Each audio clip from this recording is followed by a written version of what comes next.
Mirsa sudah menjadi korban kekerasan oleh mantan mertuanya, Riri, yang balik di Jalan Irigasi Kecamatan Ilir Barat 1, laju datangi Polrestabes Palembang, bikin laporan polisi.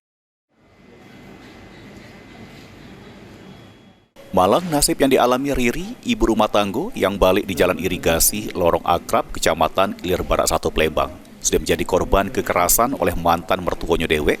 Atas kejadian tersebut, korban direwangi kawannya, laju datangi Polrestabes Palembang, bikin laporan polisi.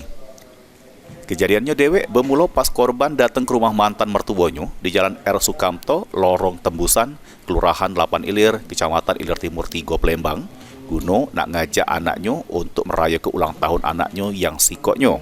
Tiba-tiba pelaku MJ narik jilbab korban dari belakang sampai rambut korban tertarik sama leher tercekek. Korban yang merasa kesakitan laju berusaha nak ngelepas ketarikan dari MJ. Cuma tak berhasil. Tak lama berselang pelaku MJ laju manggil lakinya MZ. Pas MZ datang langsung ngedorong-dorong korban sehingga korban hampir tercampak. Atas kejadian yang dilakukan ke MJ sama MZ, korban laju ngalami luka lecet di leher, sakit di bagian kepala, dada sama bahu.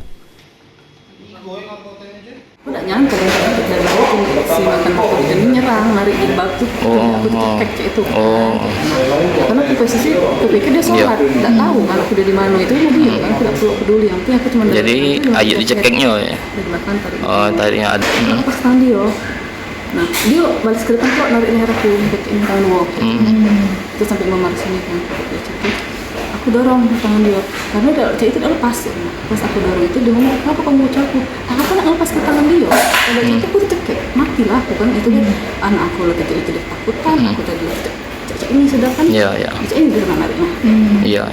Aku letak ceknya kan, jadi aku lepas tangan dia tuh, aku dorong ke badan dia, dipanggil lagi di luar, dari keluar kan lagi datang langsung dorong aku, jadi dia berdua.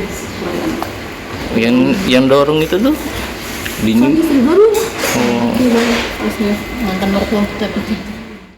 Ini laporan korban sudah diterima oleh pihak kepolisian, terus bakal ditindaklanjuti oleh unit pidana umum Polrestabes Palembang. Suryadi, PAL TV.